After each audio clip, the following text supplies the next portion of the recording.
Okay, good afternoon, everyone. We are ready to continue.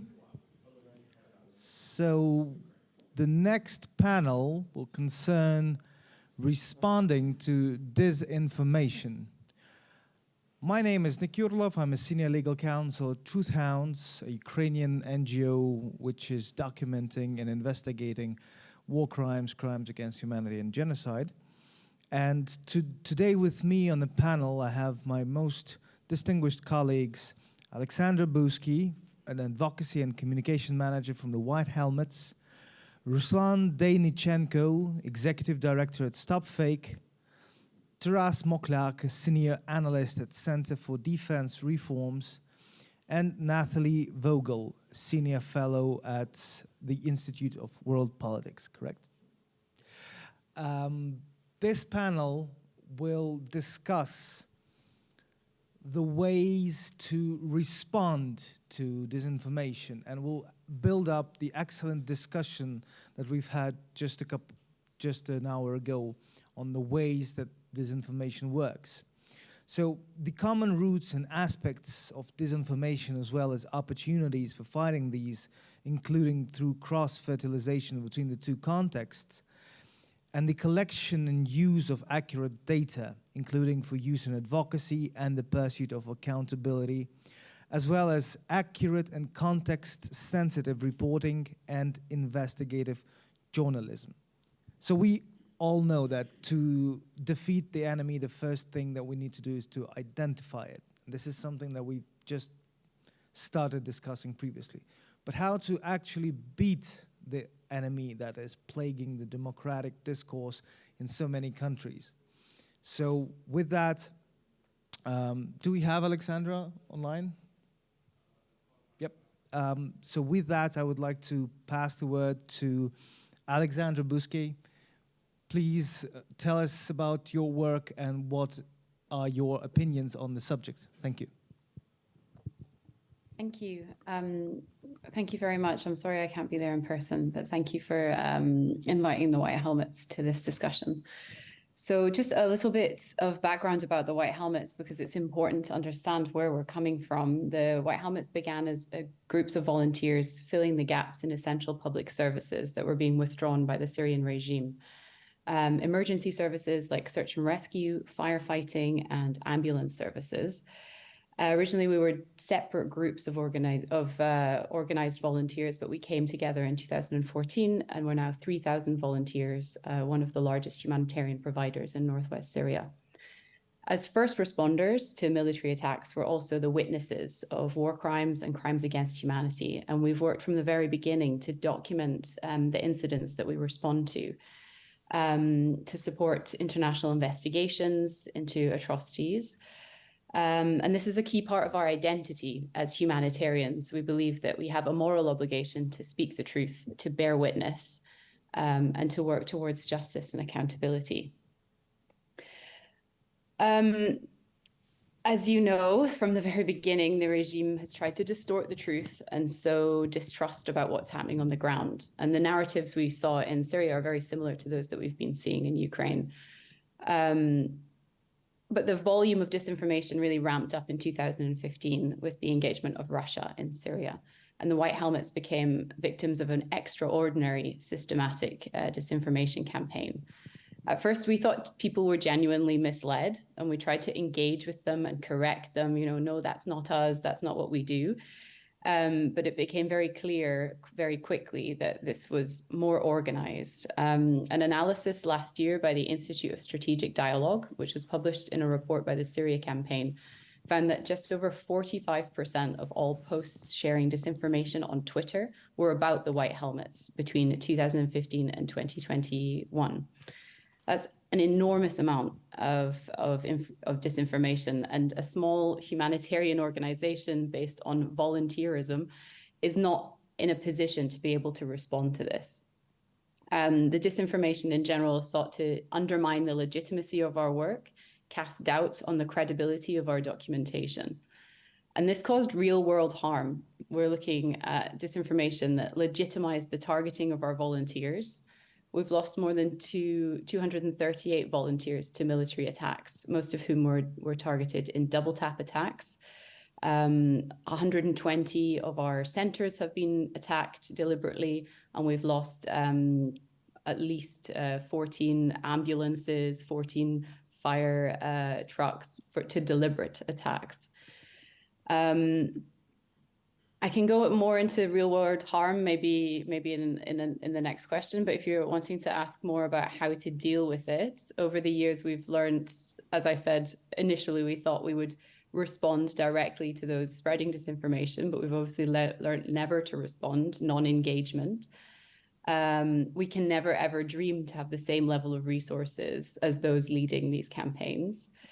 But we have invested in developing a very reliable reporting team. So we have a media department, a media engagement department that has more than 100 media officers on the ground, and they follow our volunteers to whichever incident or operation that they're attending and document everything that's taking place.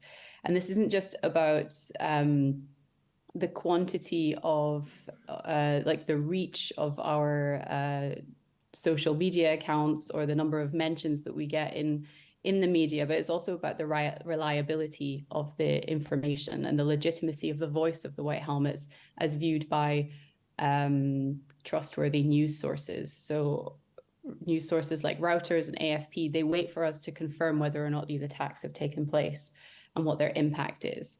This level of trust is hugely important, and we've built it over many years of effort. But it's also a huge burden of responsibility. We have to be very, very careful, very cautious, validate everything, to provide a narrative of events that allows people to be able to see what the truth is of what's happening in Syria. Another way that we respond in a way is to support research that seeks to uncover the patterns and impact of disinformation. And then we also engage in direct engagement with governments. So advocacy, we often hear that people hear about the White Helmets, but never directly from the White Helmets. And so we try to ensure that we're engaging with a variety of different governments, a variety of different states in different international fora, so that they can hear directly from White Helmets volunteers on the ground about what it is that we're doing, to be able to, get in front of people as much as possible and show the narrative of what we experience. So that's just a couple of ways that we respond, but I'll stop there. Thank you. Thank you very much, Alexandra. And it's hard for me to imagine what you have lived through, since Russians, which are known to have quite extensive offensive capabilities in information warfare, have partnered with Syrians in this concerted attack to discredit your organization. So perhaps what is the reason of this choice of your organization as target would be my question. Yes, thank you. So as I said, as first responders, we're also the witnesses. And so when you've committed a crime and you want to hide it, who is it that you target? You target the witnesses. That's one of the main reasons. So that's targeting through military attack, direct military attacks, but also by undermining the credibility of the work that we do, casting doubt and sowing confusion about who it is we are and what it is that we stand for. Another reason I would say is that the narrative around Syria has kind of pushed people into two camps. You're either pro-regime or you're a terrorist. And the desire for the disinformation was really to try to cut out the middle ground, cut out that moderate voice. The White Helmets volunteers are an example of moderate civil society attempting to improve the lives of the communities in which they live and work. It's very, very simple, but it seems easier to create a division between what types of people are in Syria. Whether are you regime or are you a terrorist? The disinformation was really trying to get rid of that middle ground and to make it more difficult for policymakers and the public in Western countries to really understand who it is that they can support, how they can engage, and how they can help protect civilians in that situation. Thank you. And so if I understood correctly, that it is this creation of this false dichotomy which has been the main purpose of the information operations, either pro-regime or pro-terrorist. But as you, the representative of this moderate middle ground, have your responses to the information operations been successful? Did you manage to maintain this neutral ground despite the concerted operations against you? I think so. It's hard to tell what the counterfactual would be, but we're still here. It's going to be 10 years that we've been operating.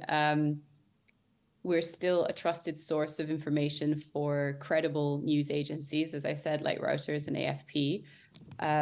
When there is an attack, it's our numbers that are usually used for the number of victims that are attacked. People want to hear from the white helmets in the media a lot. So I would say that we have cultivated a reputation for being reliable, and the work itself, the work of the volunteers itself, the core work of the volunteers. The media work is really just something that we do to demonstrate what it is we do. But the work itself that the volunteers is doing speaks for itself. You saw during the earthquake response that it was the white helmets who were front and center in that early part of the response. And the trust that we have with the communities that we serve is a very important part of our legitimacy. Thank you very much, Alexandra. And a separate thank you for your great work, for what you're doing in the interest of humanity. I will now pass the floor to the Executive Director at StopFake, Ruslan Deynychenko. The organization is known for its tremendous effort in countering Russian disinformation, and we would love to hear about your experience in this regard. Please.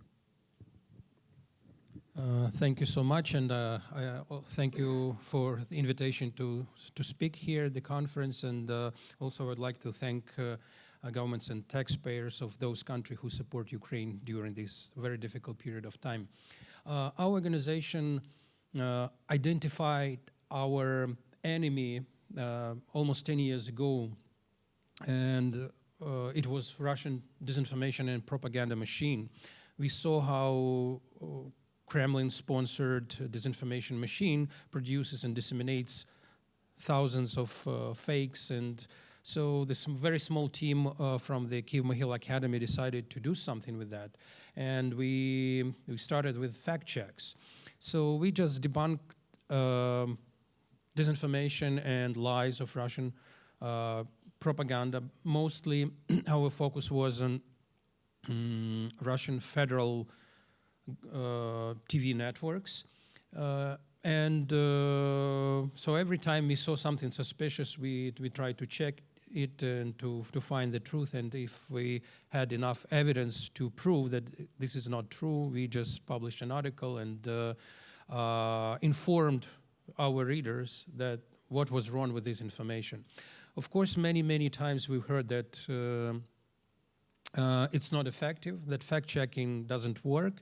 And but let me remind you that in 2014, not all the Ukrainians supported the ban on Russian TV networks here in Ukraine. And we supplied our findings to the regulators, to our to the government, and when decision to ban these TV networks was made, and not just in Ukraine, but other foreign governments and our partners, they said, oh, this is censorship, this is not about democracy. People have to decide themselves who is right, who is wrong, and they need to have opinion of Russia and opinion of Ukrainian government. So I think that we proved, and I mean not just we as a StopFake organization, but a lot of our partners who work in the same direction. So we proved that Russian media, it's not about informing people, it's about disinforming. Since 2014, March of 2014, we have hundreds of thousands of examples how Russia used disinformation to reach their goals, basically. So again, many times we've been asked who needs another 1,000 evidences of them lying, and we think it's important to on a daily basis to monitor Russian media and to fill this collection of their fakes and our debunks, because first of all, it's just not we informing people. We have already passed our collection as an evidence to Ukrainian police, and there is an investigation, and we hope that one day those who produce and disseminate disinformation on an industrial scale, they will be prosecuted and punished, not just in Ukrainian courts, but in, we hope, international courts either. And also we think it's very important not just to inform people and to, our citizens that Russia always lies and do not trust Russian media, and with examples. I think it's very important, of course, that the researchers of the future, historians, will have facts when they write history of nowadays, and they will the future history about today's events will not be based on false facts or disinformation that Russia produced. Very often we just monitor Russian media, just watching Russian TV. We have predicted some events, and in 2014, when I worked on the very first article for our website about floods of Ukrainian refugees in Russia, I called to Federal Migration Service of Russia, and they answered me that there is no Ukrainian refugees in Russia. There were just 5 phone calls from Ukrainian citizens in March of 2014. But when when I spoke with the lady from Federal Migration Service, she told me, but we have received an order from Kremlin to prepare these places for refugees, and we have already bought everything for them, beds, we bought tents, and so on and so on. So at least 2 months before events in Donbass, they have already purchased everything for Ukrainian refugees. There were no refugees, but they purchased everything for them. And when in April of 2014, these events in Donbass happened in Slavyansk, Kramatorsk, and Donetsk, and other cities of Donbass, they were prepared, and the public opinion in Russia was prepared. Unfortunately, we were not prepared in the right way. But again, very often the information in our findings we send to Ukrainian diplomats, Ukrainian government officials, informing them about what's going on Russian TV, and it might be interesting for them either.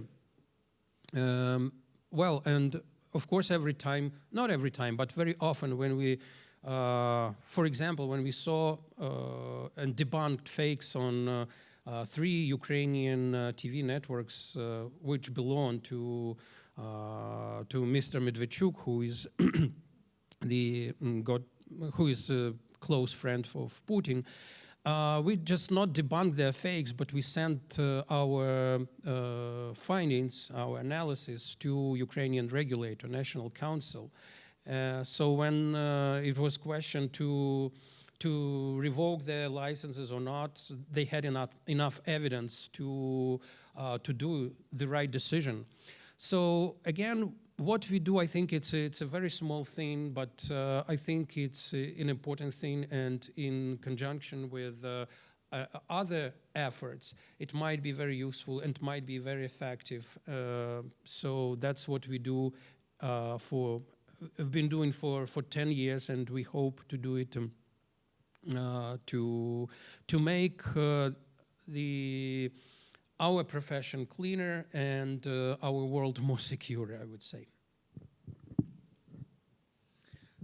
Thank you very much, Ruslan. Indeed, StopFake has been like a staple of the informational resistance to Russian disinformation and influence operations in Ukraine for a long time. I would like to ask, how do you evaluate the effectiveness of your efforts to debunk the Russian disinformation? Do you have any metrics, any KPIs? Because it's quite hard in the information sphere to understand what is the real impact of a certain Facebook, Twitter post or TV program. Well, just a few examples, and the most recent research I saw demonstrated that only between 3 to 5% of Ukrainians trust Russian media. So if suddenly Russian media decide to tell truth and nothing but the truth, no one in Ukraine will trust them. I think I mentioned several examples when with our contribution, some Russian television in 2014 was prohibited here in Ukraine. 1 year later, in 2015, Russian social platforms, they were banned in Ukraine, and we supported that decision, and we lobbied that decision either. Well, based on our findings, Facebook marks disinformation and propaganda on their platforms like Instagram and Facebook. So every month, million of posts are marked as disinformation with our findings. And we see when some Russian propaganda key players see that we mark their lies on Facebook, they start to call their followers, oh, let's go to Telegram. Let's go to Telegram because it's censorship here. So for us, it's just another proof that our efforts are effective. So unfortunately, still Telegram and some other platforms, they are used by Russian propaganda machine to disseminate disinformation. But at least what we see on Facebook, Instagram, and on YouTube, it's much, much better than it used to be many years ago. Thank you very much. And as a reminder to everyone, if you have Telegram installed on your phones, delete it as soon as possible. Telegram is a Russian application. It has access to your location, to your gallery, to your camera, to your microphone, and it can be used to identify your location by the Russian special services. Please do not use Telegram. And thank you very much for your work, and we hope we'll get to banning Telegram as well in Ukraine one day, once there is the political consensus for it. And with that, I pass the floor to the senior analyst of the Center for Defense Reforms, Taras Mokliak. We had a great conversation before the panel about what exactly is disinformation, how it differs from other types of operations. So please provide your insights on that. Thank you. Thank you very much. I would like to say first that it's an honor to become a part of the panel with such an honorable representatives of the civil societies of Western countries and Ukraine. So we have got a quite wide picture of what is hybrid warfare, what is the nature of the hybrid warfare. Started from 2022, then 2014, then we spoke today about 2008 and what has happened in Georgia. But to end this story, I would like to say that probably the first influence operation was conducted at the Garden of Eden, when it was said, "Are you sure that the Lord said that to you?" actually. So the purpose just to end this discussion about the chronology when the influence operations has started actually. So probably it has started at that time actually. But Again, I would like to agree with Mr. Sanjay, who provided us with a quite wide perspective about the nature of the hybrid warfare. We do have such a privilege here in Ukraine to have an access to the opened and partially opened KGB archives. And I remember that the KGB general Oleg Kalugin said that the heart and the soul of the Soviet intelligence was the subversion, actually. So the nature of the hybrid warfare, of Russian hybrid warfare today, is the subversion in all areas of our public life. These are the operations which are conducted by the intelligence mostly on all areas on a multi-dimensional level. And I do believe that we have to assess that disinformation not as something separate, but as the only tool of the subversion, because disinformation is an instrument, propaganda is an instrument, fake news are the instrument to subvert.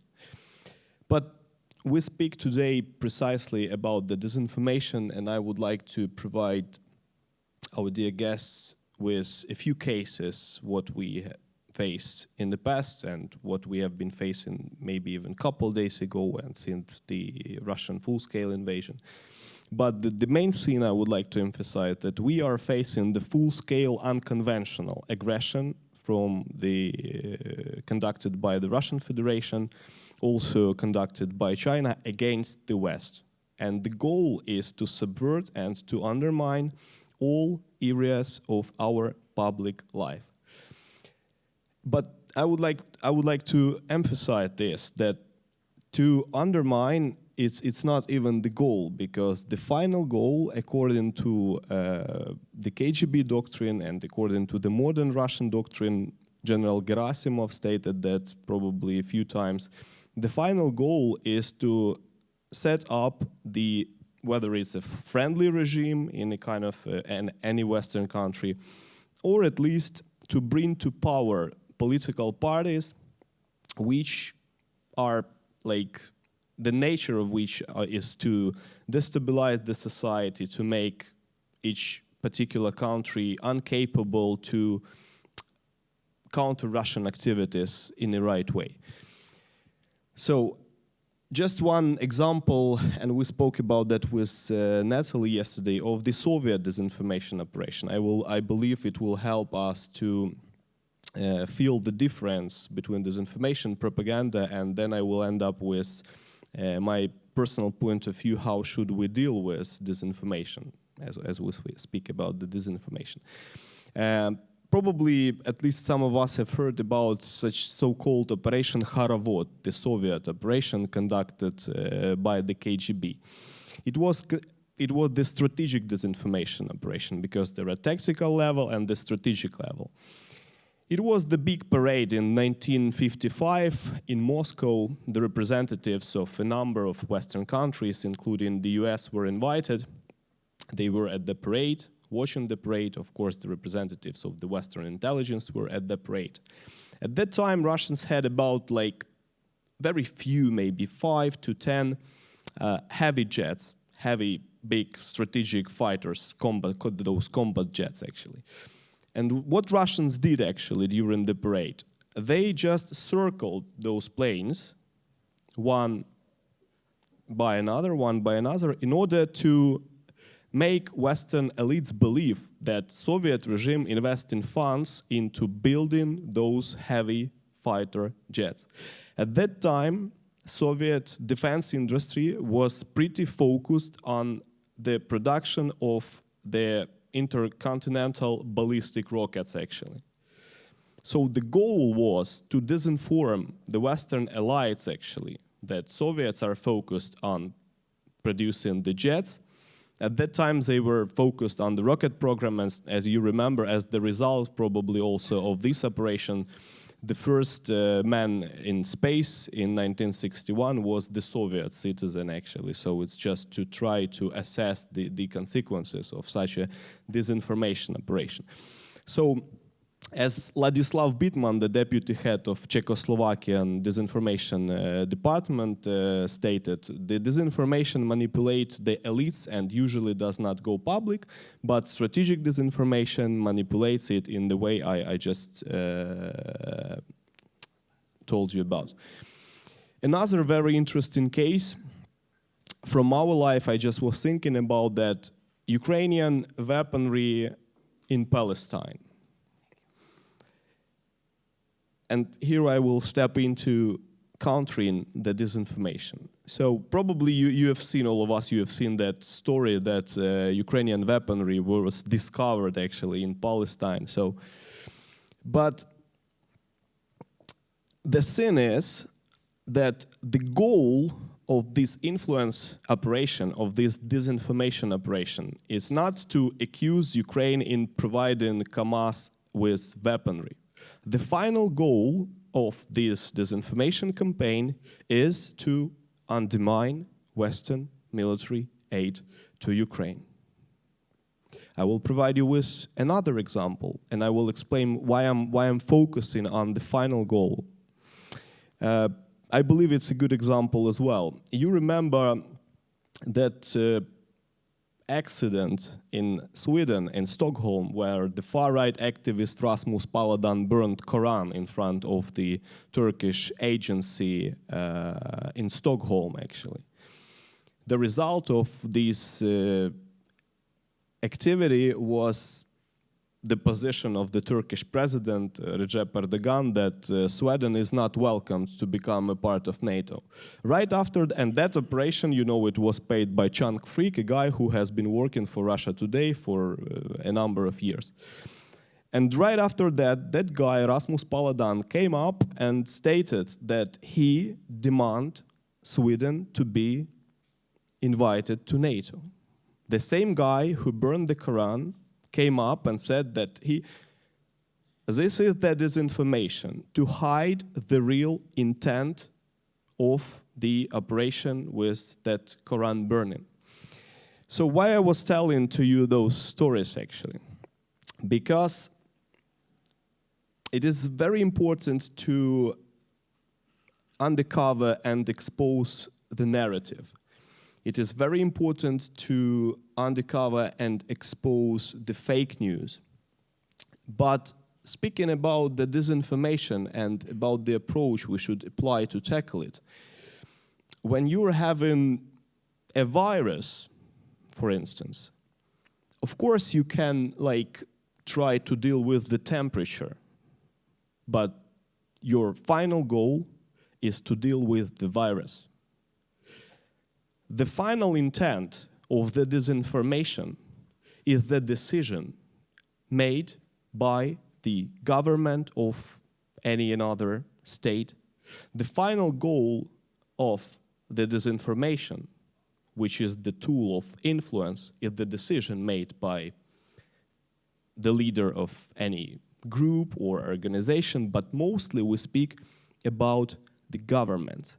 So to summarize, I believe that speaking on how should we deal with the disinformation, in addition to focusing on narratives, in addition to focusing on fake news, we, I believe, should start countering disinformation from the opposite way. First, we have to define the goal of the disinfo campaign. Not to define the narrative which the campaign consists, because Russians can develop thousands of different narratives, and while we are exposing 10 narratives or 10 fake news, they create 1,000 new fake news, and you're trying to catch the train, which is all the time running, and you can't do that actually. It is important because it's about the resilience of the society, right? But as a practitioners, if we speak about countering disinformation, this is the topic of our panel actually, I would like to sum up with this, that again, I'd like to repeat this. Establishing our response to the disinformation, first we have to define the goal of the disinformation. And we have to understand that disinformation is just a tool. It's not something like unique. It's just a one tool from the very wide toolkit of Russian subversive activities. Defining the final goal, like with this operation with Ukrainian weaponry in Palestine, we understand that the final goal is to undermine actually the military aid to Ukraine. When we understand this, we are able to establish the right approach and the right strategy to counter that disinformation. If we just expose the narrative, which is true or false, by the way, according to the KGB doctrine, disinformation itself usually operates with partially truth information. So this is very important, actually, seen. But this is my position and my attitude towards the disinformation and on how should we deal with it. Maybe that's it. Taras, thank you very much. Really insightful overview of the strategies that the disinformation campaigners employ.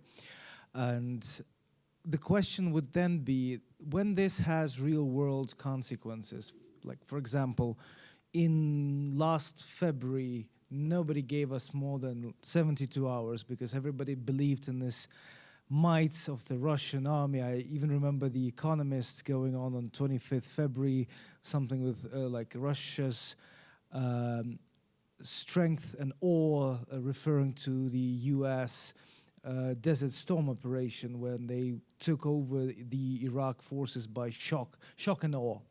And that was the disbelief in Russian might, which turned out to be bloated and inflated, led to the foreign supporters of Ukraine opting not to give us weapons in advance, with a few exceptions of like NLAWs and a minor portion of Stingers. How can we move this lack of proper information about Ukraine? What would be the most effective tool for us to get the decision makers the right information and not the inflated images? Thank you. Thank you very much. So I just would like to remind to all of us that the who has informed us that we will have like 72 hours, these are like Western intelligences. So it shows to us that we do have some problems actually with the efficiency of intelligence agencies of our partners actually. So this is no, but it's really serious, right? Because it's about lives. It's not about something else, but it's about like human beings' lives. It's about, yeah. So that's just to highlight that we do have a problem. So you asked a quite wide question, and I do believe, and I will highly appreciate if we can make a kind of a group workshop or something like that to try at least to propose the strategy to respond the challenge you are talking about. So, but I'm afraid that it's not enough to tell the truth about the Ukraine and to tell the truth about what is happening in Ukraine. Again, according to the Soviet approach, the first stage of the first stage of the subversion is ideological subversion, and it's supposed to take about 15 to 20 years. In late 70s, 80s, it was the approach. But COVID, migrant crisis, Russian war against Ukraine has speeded up this first step of the ideological subversion, and the goal of the ideological subversion is demoralization, actually. We have been speaking a lot today about the war fatigue and so on, and we must understand that the problem is even bigger, actually, because last 5 years has speed up this first phase, actually, of the ideological subversion, of demoralization. And if you will come up and tell people the truth, I believe that it won't help, actually, because the post-truth works like your brain is not accepting any kind of truth, but the only facts which prove what you believe in actually. So that's the problem. If you will come up and tell people the truth, it is a very important part, okay? So I'm not against it, yeah? So it's very important. But I believe that we have to develop a very strategic approach, because the response to the narrative have to be our own story. Not even the counter-narrative, but our own story. It requires the cooperation between the intelligence agencies and the civil society. The civil society is not able to do it on its own, actually. The intelligence agencies are not, it's impossible to do it on their own, because it's a very big land scale of multi-dimensional subversion activities. You can't trace everything, actually. That's why the combination of the efforts has to be applied. Sorry, I will say it like very frankly, because it's I do believe it. That's how it works, actually. I'm not saying that I will surprise someone here, actually. And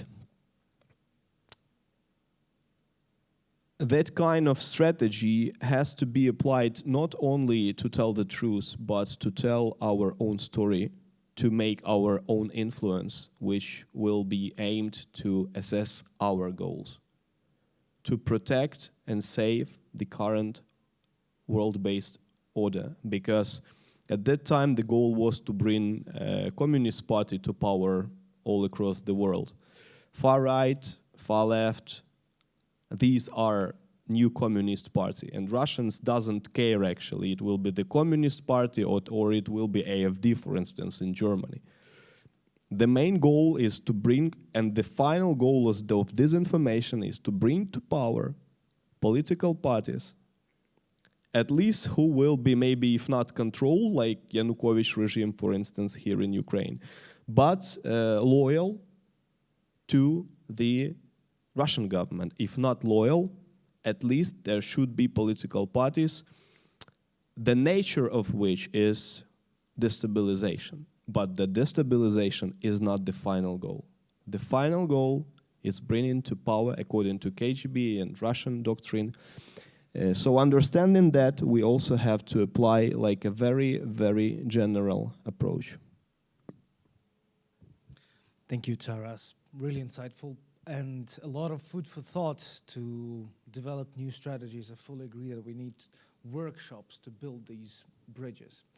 Now, before we turn to our final speaker, I would like to ask the audience a question. Who of you have seen the movie Dark Knight Rises by Christopher Nolan?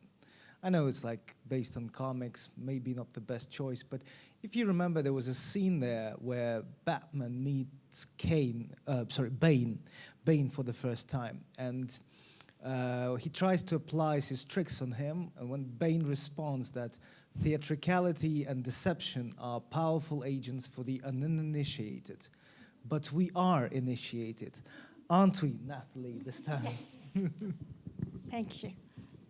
So, as being a proud member of the initiated community, I would like to advise you, should you, on your telephone, have TikTok, please do delete immediately.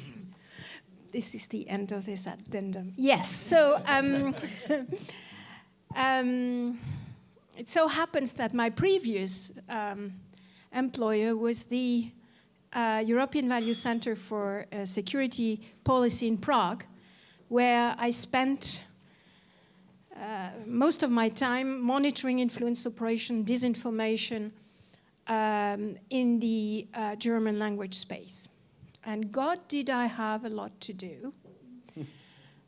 Mostly because the German government was in a kind of, I wouldn't even call that a late awakening. They were in a kind of hibernation. And, you know, like little children who close their eyes or they put their hands on their ears and say, I don't see, I don't hear anything. Disinformation and influence operation, if you wanted to discuss this at governmental level, they would stare at you as if you were coming from McCarthy time. or you were looking for the Russians under your bed. They did not take you seriously. It took a lot of time and efforts for them to wake up.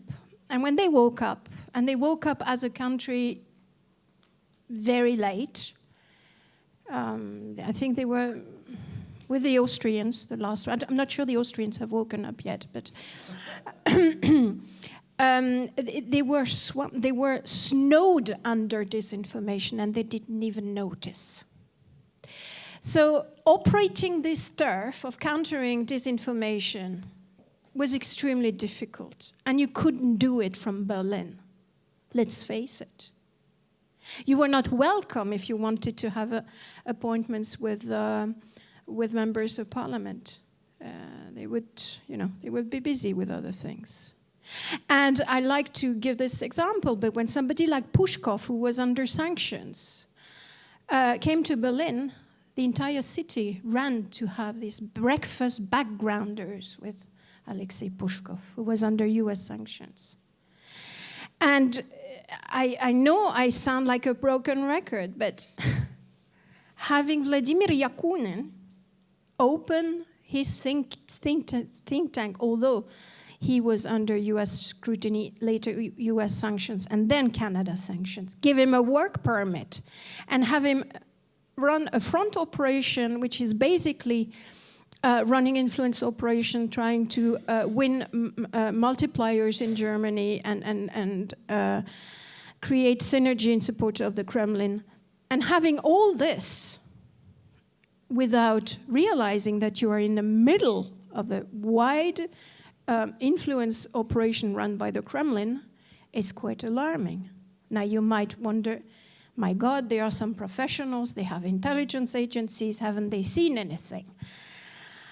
Well, yes, they have seen, and they have even documented. I mentioned the yearly reports of the Verfassungsschutz, which does the counterintelligence. You can read, except that there was no translation on the political level.